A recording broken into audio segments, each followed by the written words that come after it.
today we're going to learn the difference between marketing and education because they really are two entirely different functions within your business. Now, I know marketing does a little bit of education and education probably does a little bit of marketing. We're going to talk about where they intersect and where they diverge. We're going to talk about why education, especially if you're a multifamily syndicator, can be a vital complement to growing and engaging your investor list. And it's not, again, to replace marketing, but an added function that you can add to your business. And then we're going to talk about just a successful framework you can use to actually convert investors with ease through education. Okay, again, this is a different type of channel. Education is different than your marketing function. But if you don't know me, this is me and my crazy crew. This is the whole reason why I invest in real estate. I've been investing in real estate since 2002. Started off living, flipping, and house hacking, and then got into single family investing, scaled up a portfolio that way, and then started purchasing multifamily buildings in partnership. I was the general partner on several projects. I've also done capital raising as well. I've raised over 29 deals to date. And then what I get to do today is work with our investors on our investor education program. But all of this is in service of being able to spend time and freedom of time choice, I would say, with my family, travel, and we can actually help you do that here at passiveinvesting.com. Here's just some interesting stats about our business. We're super excited to have 1.4 billion assets under management currently. And then our track record is extremely strong track record, almost 29% ARR and $51 million distributed to our investors. All right, so let's talk about education to grow and engage the list. So first we have to really pick it apart. Like what am I talking about when I talk about education, right? Because I think a lot of people, when they start adding an education function to their marketing strategy, they really kind of muddle the two together. And it's not easy for the investor to pick them apart, the two different functions. Okay, so what it is, what it isn't. So marketing actually informs the customer about a particular product or service, and it often does it through some sort of emotional appeal, right? You're creating an avatar of your customer, you're trying to put out your message there, and you're trying to really resonate to what that avatar or that person is seeking. So essentially what you're doing is you're creating awareness, and then you're driving conversion through some sort of funnel. And then, with the end hope that you close that customer in the sale of a service or the sale of a product. Now, education is very different. Education is a more general type of process, and it informs the customer about something that's not directly related to your product, okay? So this will become a little bit clearer in a second. So why should you add education as a part of your strategy? Okay, so education actually meets the investor, in this case your customer, where they're at, and helps fill in certain gaps in knowledge and move them through a taxonomy of skills. Okay, we'll discuss that taxonomy here in a second, in order to help them be confident. Now, that education, they can actually use that education to engage in your business or in somebody else's business. All right, so that's where education and marketing really diverge.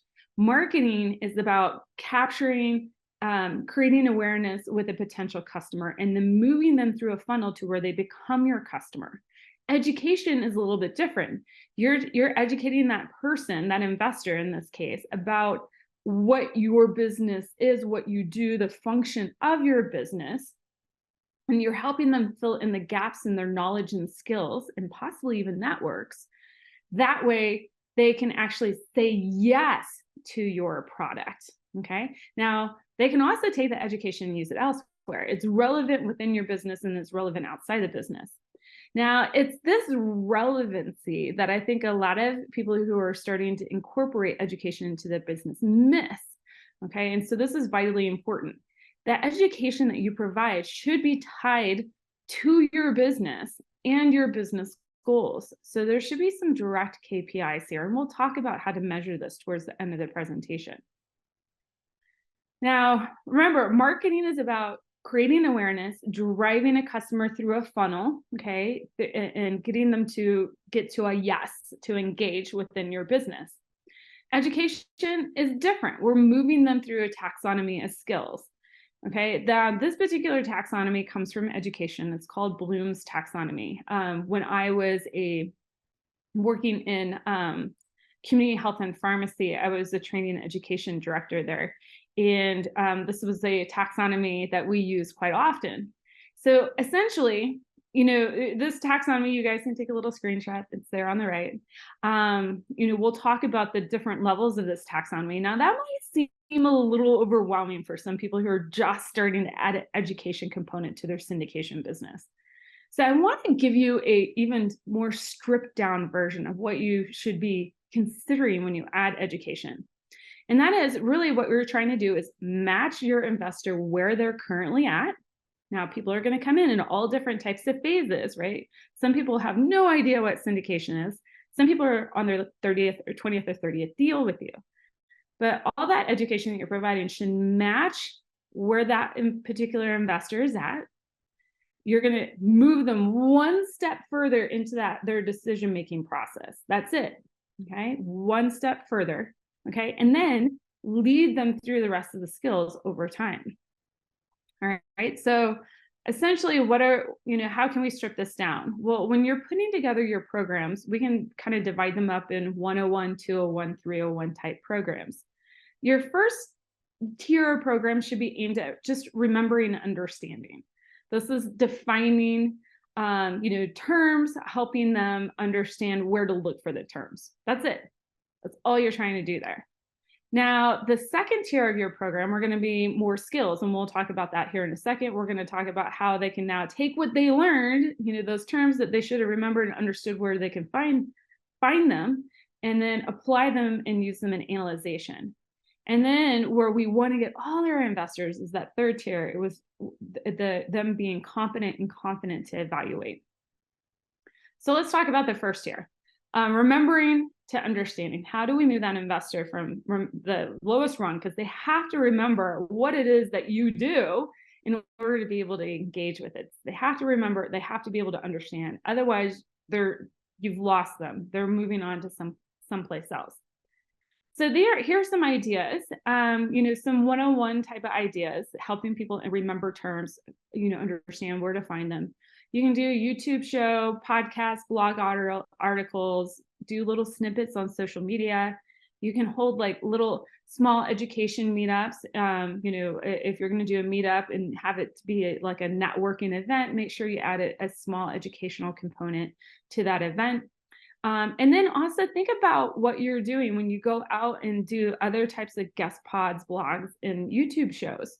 When you're getting on there, a lot of people just jump right to, here's how we evaluate a deal, and this is why you should invest with us. But remember, you have to kind of pepper the way because you don't know who's listening to that guest pod. Make sure that you're starting off at the very basics, helping them build their vocabulary, understand the vocabulary, and then move on to the evaluation stage or analyzation stage. So really, when you're building this type of 101 content, make sure that you're answering two vital questions. What is it? Why is this important? Okay. So the what is it is helping them remember the term or whatever you're introducing, the concept. And why is it important is helping them understand why they should remember the term. Okay. Now, moving up like our next rungs in that applying and analyzing, we're going to get into that kind of 201 level. So now here, our education, how we're structuring it is going to change just slightly, because remember, we're tapping into a investor that is a little more savvy, right? They already remember, they know the terms, they understand where to find them, they've got some base knowledge. Now we want them to start putting that into action. Now, remember, they can take this and use it within your business or use it to evaluate other businesses. But the reason why we're building this know, love, and trust triangle, that marketing triangle, okay, within your business. So some 201 ideas is, implementing some boot camps, training meetings, workshops These are just a little bit higher level education, pieces. Again, we're going to define what, whatever that concept is. That's the question we're going to answer. We're going to answer the question why it's important. And then we're going to tangibly tell them how to do it. All right. So that's really important. We're moving into the how, so they can actually start taking that concept.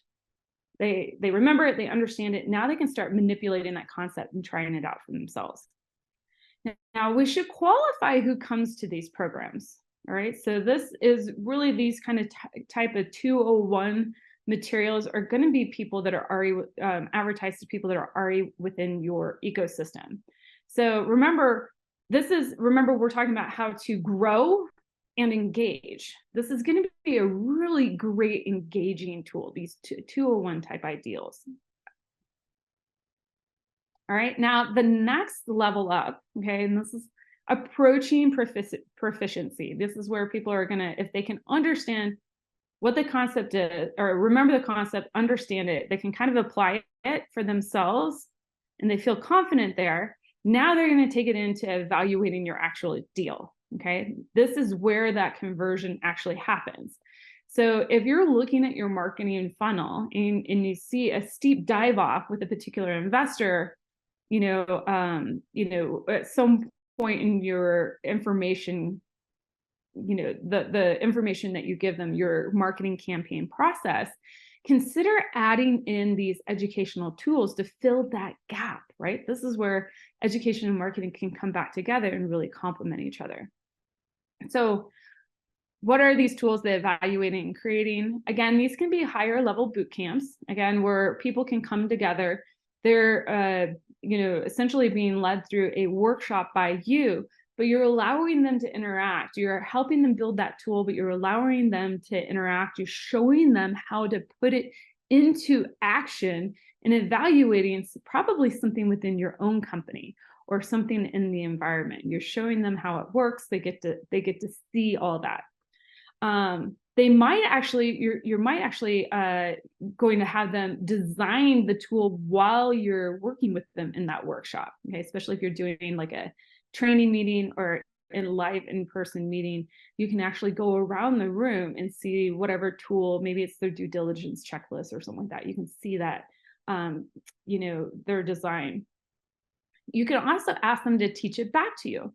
So maybe you're doing a live workshop, they actually bring a deal to that workshop and you use whatever that tool that you just created to evaluate that deal. So they get to see it in real live, it being played in real time, and they get your feedback.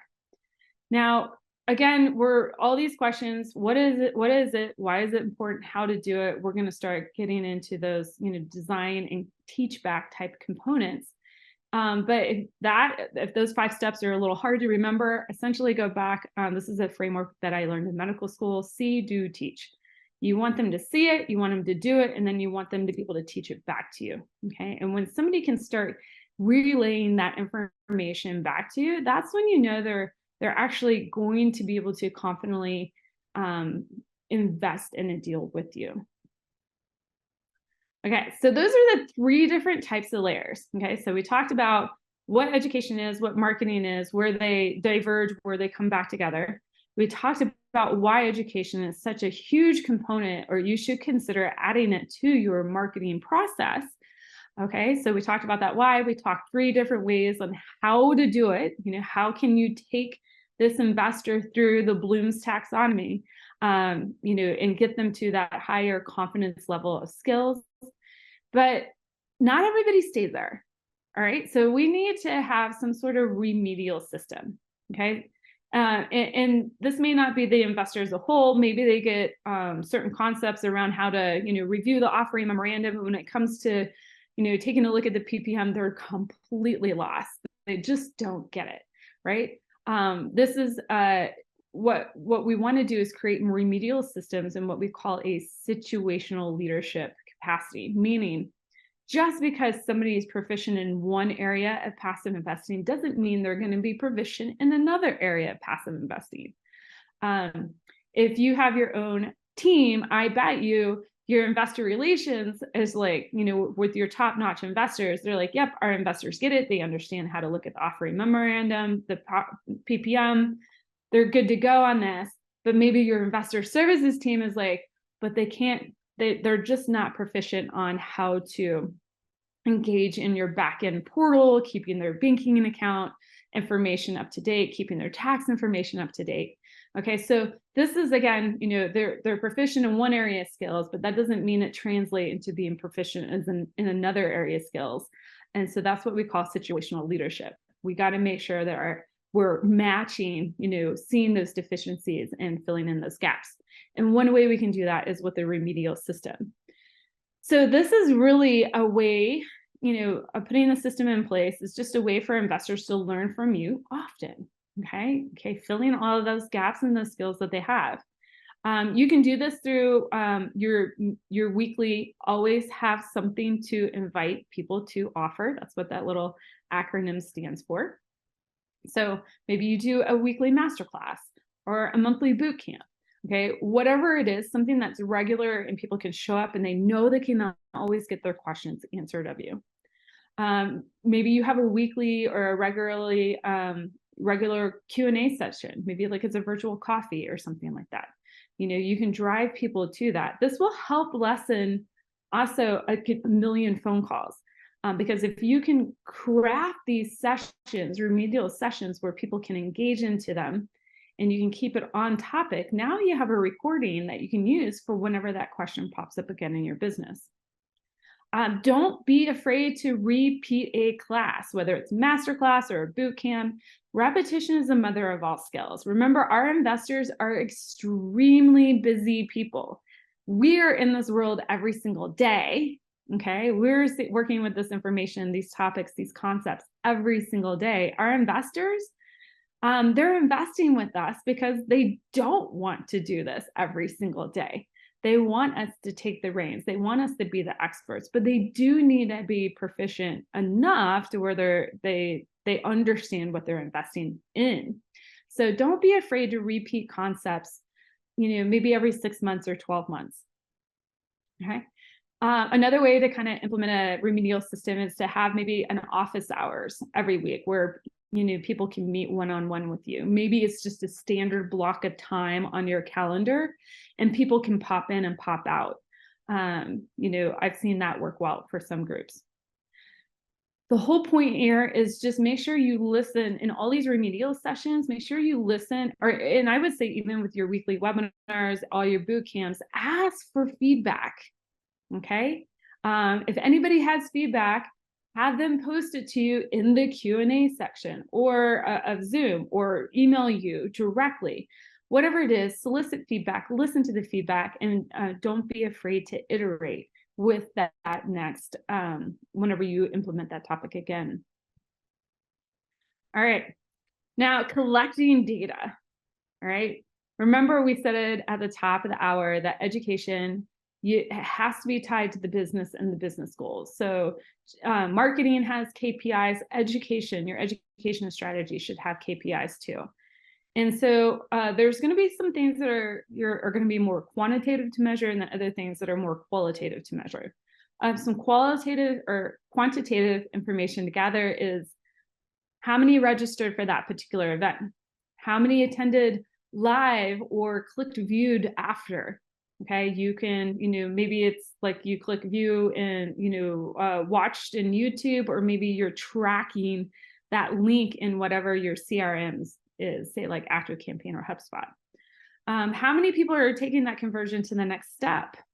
All right, whatever that next step in that process is for you. And then the ultimate conversion measure is how many people invested.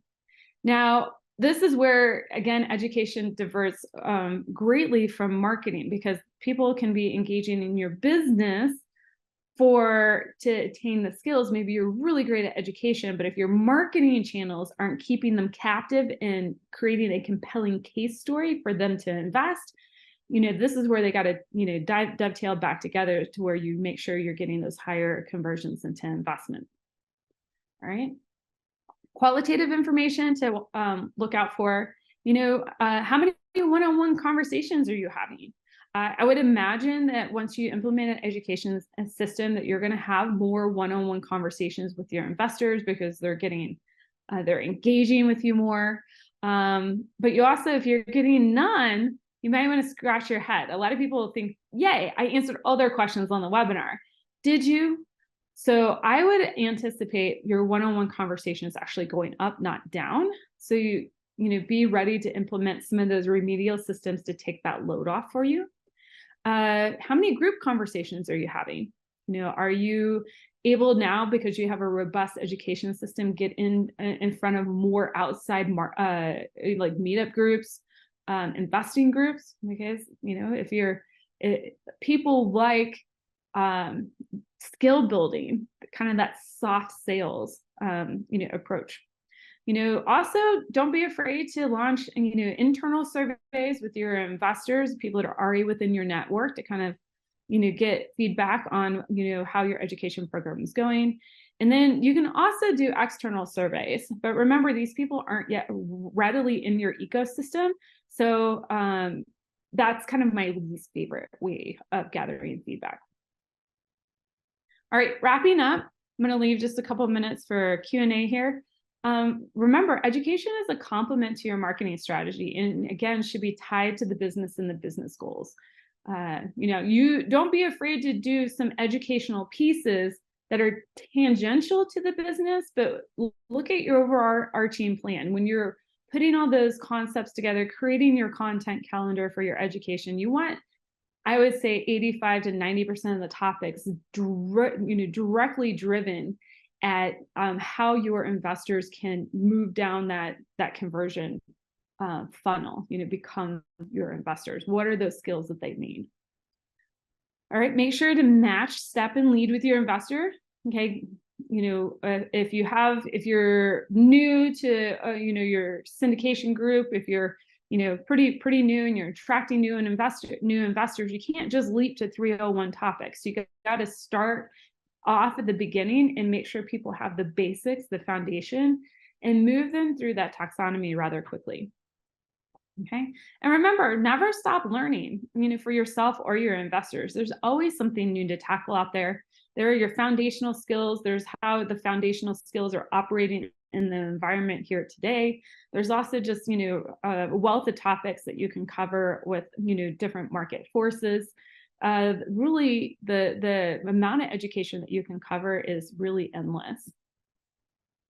All right, guys, as always, if you want to learn more, feel free to reach out to me at passiveinvestingwithwhitney.com.